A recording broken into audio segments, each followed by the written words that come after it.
तो हेलो दोस्तों, आज हम बात करने वाले एक दिमाग हिला देने वाली स्टोरी की, जो कि मुझे इंटरनेट पर मिली थी। इस स्टोरी में एक फेमस सिंगर है जो कि कुवैत बहुत सारे लोगों ने इसका जिक्र भी करा है। इनफैक्ट इसके ऊपर पुलिस में कंप्लेंट भी करी गई है। यह इंसिडेंट इतना डरावना है कि पूरा देश इंसिडेंट के बाद खौफ में जीने लगा था। जिस औरत की मैं बात कर रहा हूँ, ये कुवैत की एक मशहूर सिंगर थी। उसने तो आज के टाइम पर गाना ही छोड़ दिया, और इसने ऐसा क्यों करा, यह स्टोरी देखने के बाद आप जान जाओ। जिस सिंगर की बात हम कर रहे हैं उसका नाम नोरा है, और यह पूरा किस्सा 1997 में हुआ था। नोरा कुवैत में अपने सिंगिंग को लेकर बहुत मशहूर थी। उसकी आवाज इतनी सुरीली थी कि मुड़ते उड़ते। नोरा का अपना एक प्रॉपर ग्रुप था, और ये सब मिलकर शादी में जाया करते थे और वहाँ गाया करते थे। कुवैत में शादियों में सिंगर को बुलाया जाता है और उसे बहुत रेस्पेक्ट से भी देखा जाता है। सिंगर ही है कि वहाँ फंक्शन पर 4 चांद लगा देते हैं। वहाँ शादी कितनी धूमधाम से मनाई जाती है इसका पता खाना और डेकोरेशन से नहीं, बल्कि वहाँ के माहौल से चलता है। पूरी तरीके से सिंगर ने क्रिएट करा होता है, और इसीलिए नोरा को कई शादियों पर बुलाया जाता था अपना जादू बिखेरने के लिए। अब ऐसी एक समर की बात है, नोरा एक शादी से परफॉर्म करके अपने घर में आई होती है। ताकि यारी नोरा रेस्ट करने का सोचती है, तभी उसकी लैंडलाइन पर कॉल आती है। उस समय फोन होते ही नहीं थे, लैंडलाइन होती थी। उसमें कॉल आती है और नोरा उसको पिक करती है। सामने एक आदमी होता है जो क्लासिक अरबिक में बोल रहा होता है। अच्छा, क्लासिक अरबिक इस समय बोलना बहुत मुश्किल था।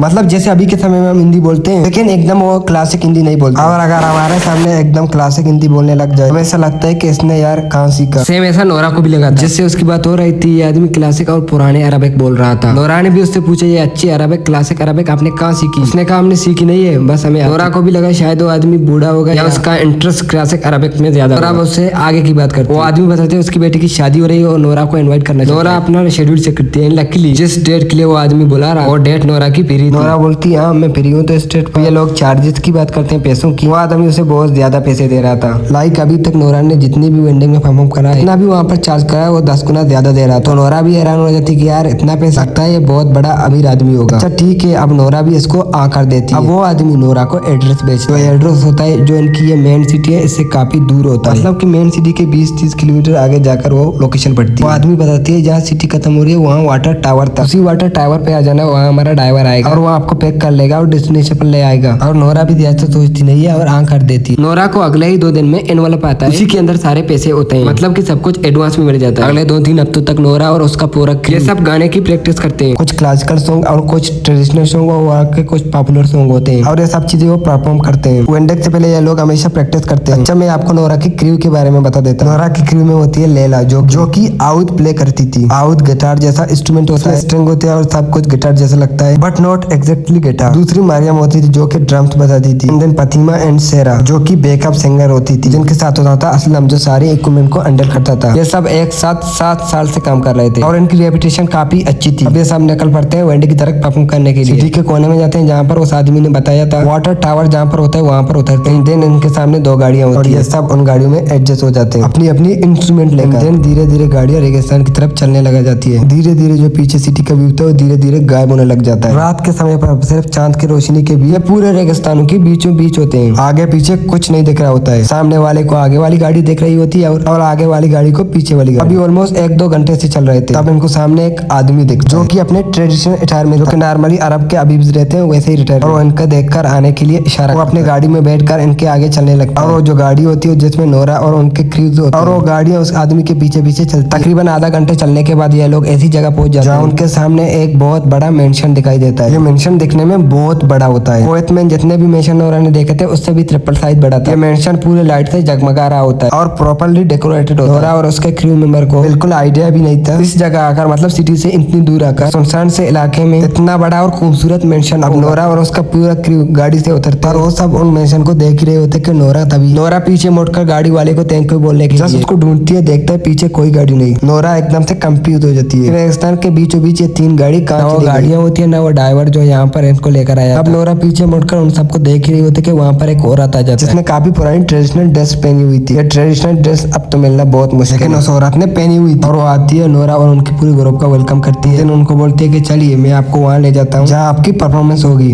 उसके बाद ये लोग अंदर आ जाते हैं। जो मेंशन होते हैं एक मेल की, और अंदर से एक बहुत पुरानी तरीके से सजाया गया था, मानो ये लोग कोई मेंटेन थीम को फॉलो कर रहे हो। अच्छा, जब ये मेंशन के अंदर एंटर करते हैं तो नोरा उनकी पूरी ग्रुप को फील होता है कि बहुत तेज अतर इतना हार्ड होता है कि सबके सर दर्द करने लग जाते हैं। कोई परफ्यूम में कुछ भी अगर जब ज्यादा हो जाता है तो शर्ट पे चढ़ने लग जाता है, और ये सब इनके साथ भी हो रहा था। फाइनली ये लोग वहाँ पर आ जाते हैं जहाँ इनकी परफॉर्मेंस होने वाली थी। मेंशन का एकदम बीचों बीच एरिया था, ऊपर छत भी नहीं थी। मतलब आप ऊपर देखो आसमान तारे सब कुछ दिख रहा होता है। और औरत इन सबको दिखाती है कि यहाँ पर आपका स्टेज। देन बोलती है कि दुल्हन आधी रात को पहुंचे, तो आप 10:30 बजे के बाद से परफॉर्म करना शुरू कर देना या फिर वार्म अप शुरू कर देना। और ये बोलकर वहाँ से जाने लगती है कि इससे पहले कोई इससे सवाल पूछ सके वो औरत गायब हो जाती है और नोरा उसका क्रू वहाँ सेटअप करना शुरू कर देते हैं और फिर अपने कपड़े भी बदलते हैं जो कि परफॉर्म करने के वक्त पहनते थे और उनका एक स्पेसिफिक स्टाइल होता है, लाल रंग के कपड़े और पेस के ऊपर काले रंग का हिजाब। उन्होंने साउंड सिस्टम और करीबन 10 बजे के आसपास एक क्विक साउंड चेक भी करा, लेकिन चेक के दौरान जो हुआ वो थोड़ा ऑफ था। नोरा की आवाज एकदम से गूंजने लगी, इको खाने लगी थी। इतना बड़ा आंगन, इतना बड़ा महल,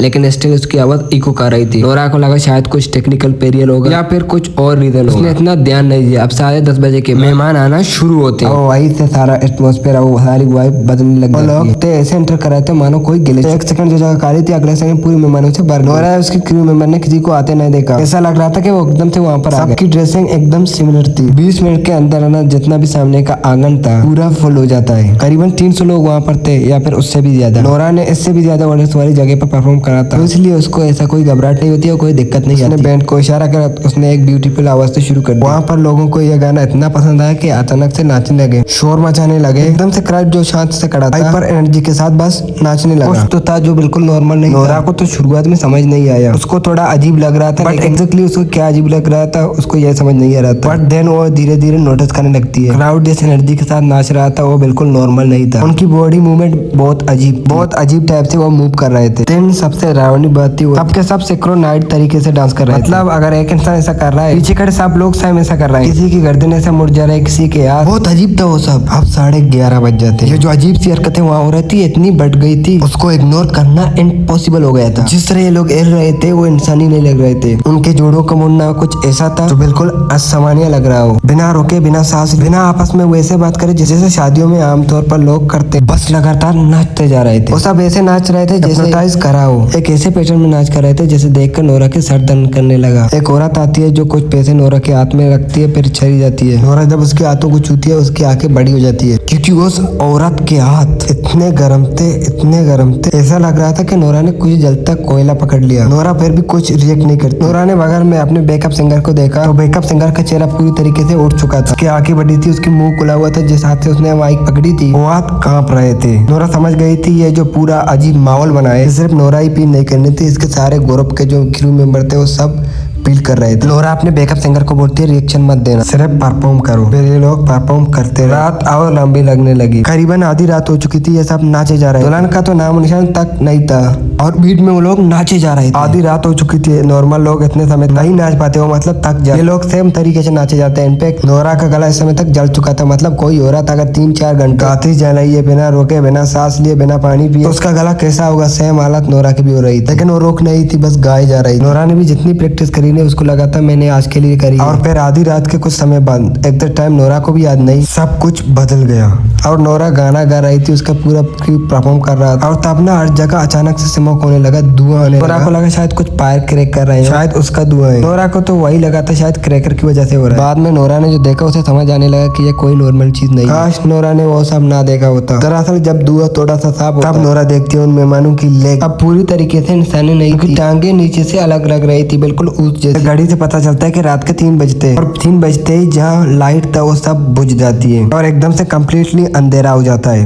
इतना अंधेरा के बगल के खड़े इंसान को देख नहीं पाते। ना वहाँ पर कोई सड़क की लाइट थी ना चमक। उस रात तो चांद की रोशनी भी बहुत लो थी। नोरा को अपना हाथ भी अपने चेहरे के सामने नजर नहीं आ रहा था। वहाँ पर इनका गाना रुका नहीं, बस अचानक से खत्म हो गया। अब उनके ना तो सांसों की आवाज आ रही थी न नाचने की। कुछ आवाज आ रही थी वो थी सबकी कपड़ों की। बगल में सैकड़ों लोग जो हाई एनर्जी के साथ नाच अचानक से सन्नाटे में बदल गया। यल्ला यल्ला ये लैला के वर्ड्स। उस समय साइलेंट को चीरते सबने सुने। लैला और उसका क्रू वहां से भागने लगा। ये महल इतना बड़ा था कि ऐसा लग रहा था इसे कोई एंड ही नहीं है, बस भागते जा रहे हैं एक कमरे से दूसरे कमरे में। वो इतने सारे कमरे थे कि उनका कोई मतलब ही नहीं था, बट ये रुके नहीं, बस भागते गए। ये लोग इस मेंशन के बाहर आ जाते हैं। वो रेगिस्तान जो इस महल को घेरे हुए एक भयानक चीज लग रहा था, अब उसे प्लेटम जैसा महसूस होने लगा और कोयत शहर की दूर चमकती हुई रोशनी ये बता रही थी कि घर किस डायरेक्शन में। वो अपने कारों तक भागते हुए कांपते हुए पहुंचते हैं। उनको वही 2 गाड़ियां मिलती है जो वाटर टावर से आए थे। वहाँ पर वो ड्राइवर भी होते हैं। गाड़ियों में बैठते हैं और ड्राइवर को बोलते हैं जल्दी से वो हमें वहाँ ले जाए। ड्राइवर गाड़ियों में बैठते हैं और इनको चलाकर वाटर टावर तक ले जाते हैं। नोरा को जब सिटी की जगमगा तब लोग देखते, नोरा समझ जाती है इटली अपने शहर में तो आ चुके हैं। इसके बाद ये लोग सिटी में एंटर कर जाते हैं। जब वो शहर के बाहरी इलाके में एक पेट्रोल स्टेशन पड़ता है वहाँ पर पहुँचते हैं, तब जाकर वहाँ पर स्टॉप लेते हैं। वो भी इसलिए कि अब तक सूरज निकल आया था। नोरा और उसका पूरा क्रू एक दूसरे को देखा जा रहा था। सब बहुत थके हुए और बहुत डरे हुए थे। अब अगले दिन नोरा पुलिस स्टेशन जाती है। पुलिस में जाकर पूरी कंप्लेंट फाइंड करती है कि उसे कैसे बुलाया गया। वहाँ जाती है, वहाँ कितने लोग थे, पुलिस सब सुन रही होती है। नोरा इनको एक लोकेशन देती है जहाँ पर वो पूरा मेंशन। जब वो लोकेशन देती है वहाँ पर चीजें अजीब हो जाती है। नोरा पुलिस वालों के साथ जाती है, वहाँ पर टावर तो था,